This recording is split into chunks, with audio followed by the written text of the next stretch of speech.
Hello বন্ধুরা, good morning. আমি lima.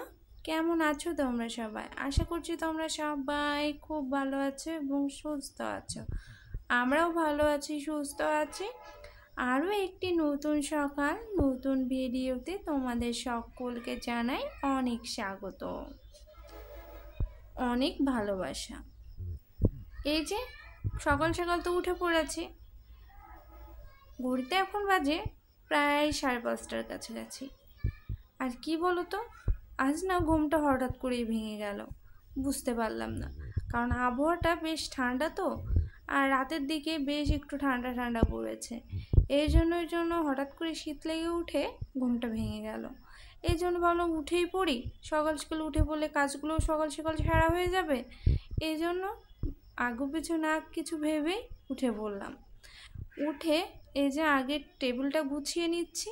আর তার আগে আরেকটা কথা বলে রাখি, আমার কিন্তু আজকে বাকি কাজকর্ম প্রায় কমপ্লিট। তোমাদেরকে শেয়ার করা হয়নি কারণ ফোনে চার্জ ছিল না, কারণ কাল রাতে বৃষ্টি হয়েছে, কারেন্ট ছিল না বলতে পারো অনেকটা সময়।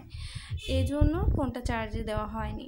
এই জন্য সকালে একটু চার্জে বসিয়েছিলাম। এই জন্য বাসি কাজকর্মগুলো ততক্ষণ কি ফেলে রাখবো, এই জন্য ভাবলাম বাসি কাজকর্ম যতটুকু পারি চার্জ হতে হতে সেরেই ফেলি, আর বাকিটা তোমাদের সাথে শেয়ার করব। এটা ভেবেই সকালে উঠে কাজ শুরু করে দিলাম। দুঘরের বিছানা খাতা সব গোছানো হয়ে গেছে। আর গুছিয়ে রেখে এসে এই যে কী করছি বলো তো, টেবিলটা পরিষ্কার করে নিলাম। কারণ রাতের বাসন কোসনগুলো সবই ছিল, সেগুলো তুলে নিলাম।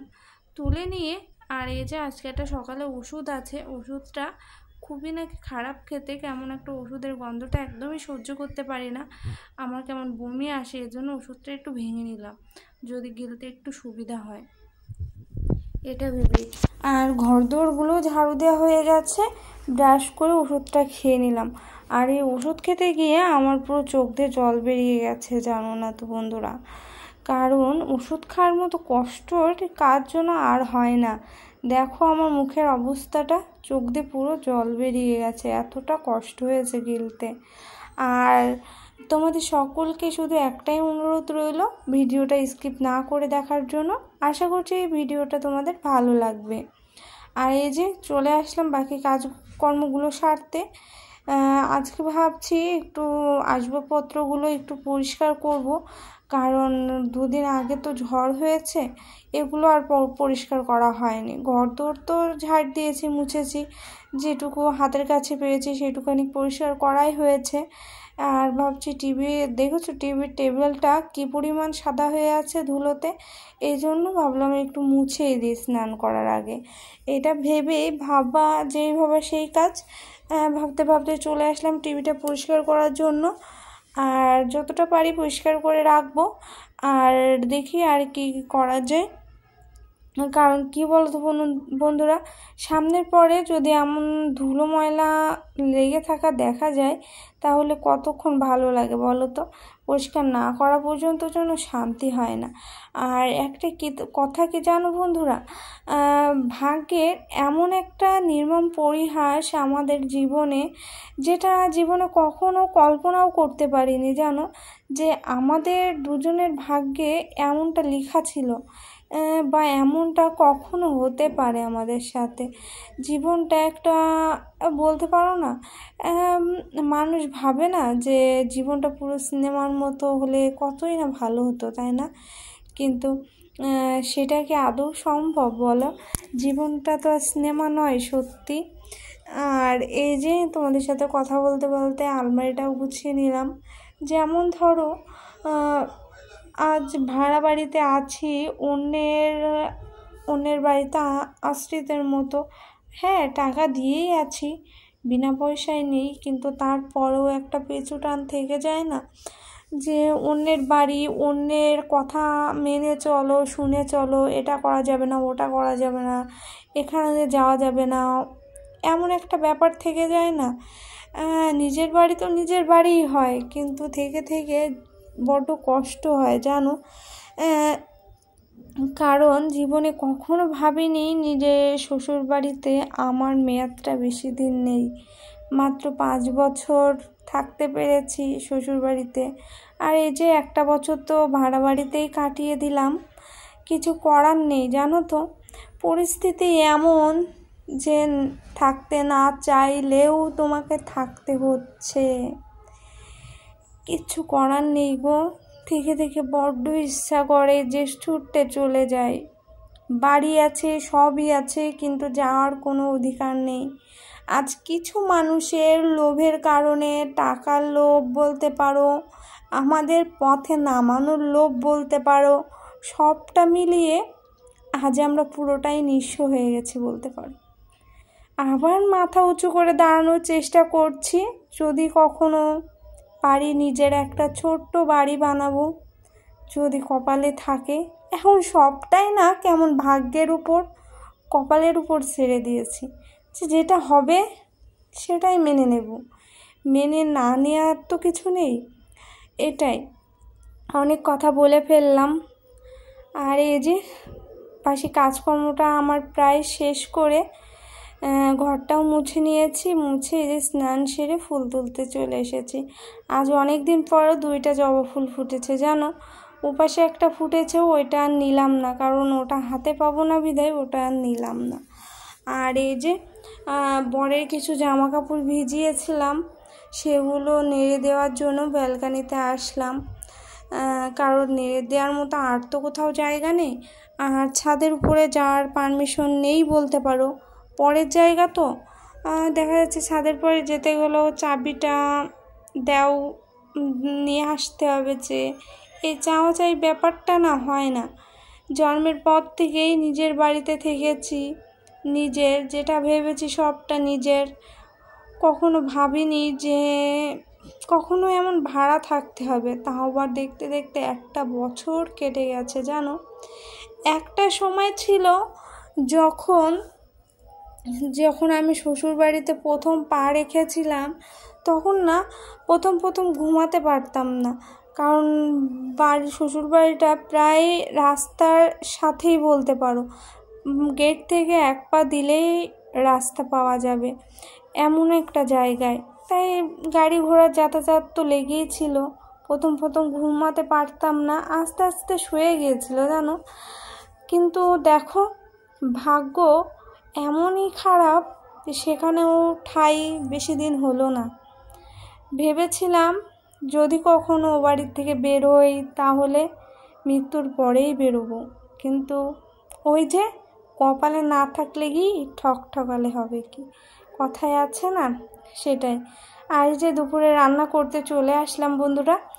আর প্রথমে আজকে টকটা করে নিলাম, একটাই আম ছিল, তোমাদেরকে সেদিনকে দেখিয়েছিলাম, তোমরা হয়তো জানো। যে 3টা আম নিয়ে এসেছিলো তোমাদের দাদাভাই, তার মধ্যে 2টা খাওয়া হয়েছিল, একটা ছিল, সেটাই টক বানিয়ে নিলাম। আর বেগুন ভাজা করে নিলাম, আর এই যে একটু ডিমের তরকারি করব। এটাই আজকে রান্না বান্না, খুবই সিম্পল মেনু, এই আর কি। আজকে অনেক কটা কথা তোমাদের সাথে শেয়ার করে ফেললাম। আর জানো তো বন্ধুরা, জীবনে কখনো ভাবিনি যে এমন পরিস্থিতি আসবে। আজ তোমাদের দাদাভাইকে সেটাই গল্প করছিলাম, যে হচ্ছে একটা সময় ছিল ও বাড়িতে প্রথম ঘুমাতে পারতাম না, ঘুমাতে খুব প্রবলেম হতো শুধু আওয়াজের কারণে। আর যেদিনকে এ বাড়িতে এসেছি ভাড়া বাড়িতে, সেদিনকে পুরো একটা, যখন ঘুম থেকে উঠেছিলাম তখন মুখের উপরে হাজারো রোদের আলো বলতে পারো, প্রচুর পরিমাণে রোদ। হঠাৎ করেই ঘুমটা ভেঙে গিয়েছিল প্রথম দিন। আর সেদিন চোখ খুলে যখন দেখেছিলাম যে আমি অন্য আর একটা বাড়িতে আছি, তখন যেন আমার পৃথিবীটা পুরোই যেন ওলটপালট হয়ে গিয়েছিল, যে কেন হলো এটা আমার সাথে। আমি তো খুব বেশি কিছু চাইনি, শুধু ওই বাড়িটাতে মৃত্যুর আগ পর্যন্ত থাকতে চেয়েছিলাম, বেশি কিছু চাওয়ার ছিল না গো। আমাদের জীবনে অনেক কষ্ট করেছি, ভেবেছিলাম যে না, আর চাই হারিয়ে যাক বা না যাক, ওই বাড়িটা আমাদের সব সময় থাকবে, কিন্তু সেটা হলো না জানো। এটাই আর এই যে দুপুরে রান্না বান্না করে একটু রেস্ট নিচ্ছিলাম। সরি গো, একটু কান্না করে ফেলেছি। ওই বাড়িটার কথা মনে পড়লে চোখ দিয়ে জলই বেরোয়, আর কিচ্ছু হয় না জানো। আর এই যে ফ্রেশ হয়ে নিলাম, জামা কাপড় করে ভাঁজ করে রেখে ফ্রেশ হয়ে চলে আসলাম। সন্ধে দিতে হবে, আর জামাটাও চেঞ্জ করে নিলাম কারণ সন্ধে দেবো বলে।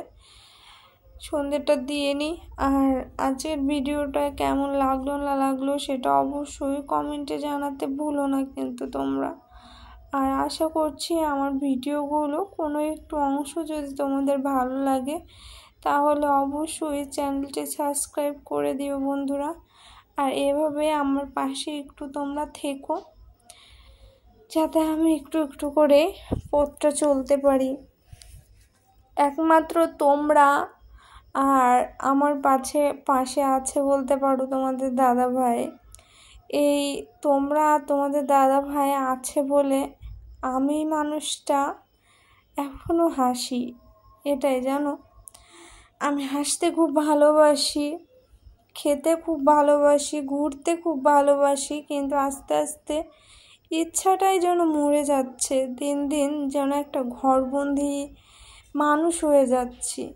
থেকে থেকে আর ইচ্ছা করে না বাইরে বেরোতে। আর আজকের ভিডিওটা সকাল 5:30 থেকে রাত পর্যন্তই তোমাদেরকে দেওয়ার চেষ্টা করলাম।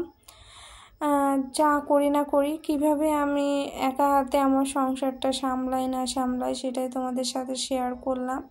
তোমাদের আশা করছি ভালোই লেগেছে। আর যদি ভালো লাগে তাহলে এভাবেই আমার পাশে থেকো। আর এই যে সন্ধ্যা হয়ে গেছে, সন্ধ্যাটাও দিয়ে নিচ্ছি। সন্ধ্যাটা দিয়ে তোমাদের জন্য ভিডিওটা এডিট করতে বসবো। এডিট করে রেডি করে তারপরে আপলোডে বসাবো। এটাই কাজ তো শেষ, তো সারাদিন সারা রাত চললে আরও বেশি ভালো হয়। কার জন্য শেষই হতে চায় না আমাদের মতো বাড়ির বউদের। আর আজকের ভিডিওটা তোমাদের ভালো লাগলো নাকি খারাপ লাগলো সেটা অবশ্যই কমেন্টে জানিও। আর এভাবেই আমার পাশে থেকো। দেখা হচ্ছে আরও একটি নতুন ভিডিওতে। টাটা বন্ধুরা।